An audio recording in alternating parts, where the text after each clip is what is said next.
হবে আপনার কিনা ওই সমস্ত মানুষদের তাদের পায়ের মোটা রডটাকে মোটা শিরাটাই আপনার ফুটা করে দিয়ে একটা লোহার আকর্ষি দিয়ে জাহান্নামের উপরে উল্টিয়ে তাকে টেনে দেওয়া হবে এবং তার মুখ দিয়ে অবিরত ঝরঝর করে রক্ত ঝরতে আছে।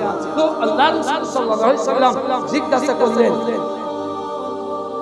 জিবরাইল এই লোকগুলো কারা? এই লোকগুলো কারা যাদেরকে এইভাবে উল্টা করে টেনে দেওয়া হয়েছে? শুধু তাই নয়, তাদের ট্যাঙে লোহার শিকল দিয়ে জিঞ্জির দিয়ে আকর্ষি দিয়ে তাদের উল্টা করে টেনে দিয়ে তাদের মুখ দিয়ে ঝরঝর করে আগুন রক্ত ঝরছে। এই লোককে কেন সাজা দেওয়া হচ্ছে, কেন শাস্তি দেওয়া হচ্ছে?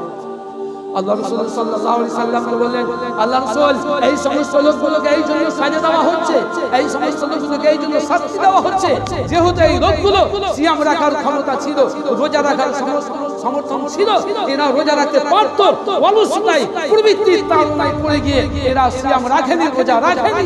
তারা যে সময় আল্লাহ তাআলা খেতে বলেছেন তার বাইরে তারা খেয়েছে, যে সময় নিষেধ করেছেন সে সময় তারা আহার করেছে, পানাহার করেছে, ইফতার করেছে। যার জন্য এই লোকগুলো এইভাবে শাস্তি হচ্ছে।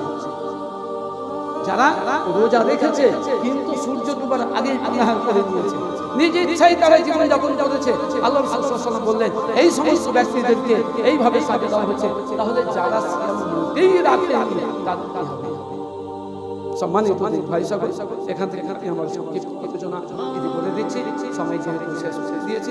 সকলের প্রতি বিনীত অনুরোধ, এই আলোচনা রাখতে গেলে আরো যদি আধ ঘন্টা রাখি কোনো বিষয় শেষ হবে না। ইনশাআল্লাহ আল্লাহর কাছে দোয়া করি আল্লাহ তাআলা আমাদেরকে এই কথাগুলোর প্রতি আমল করার জন্য তৌফিক দান করুন।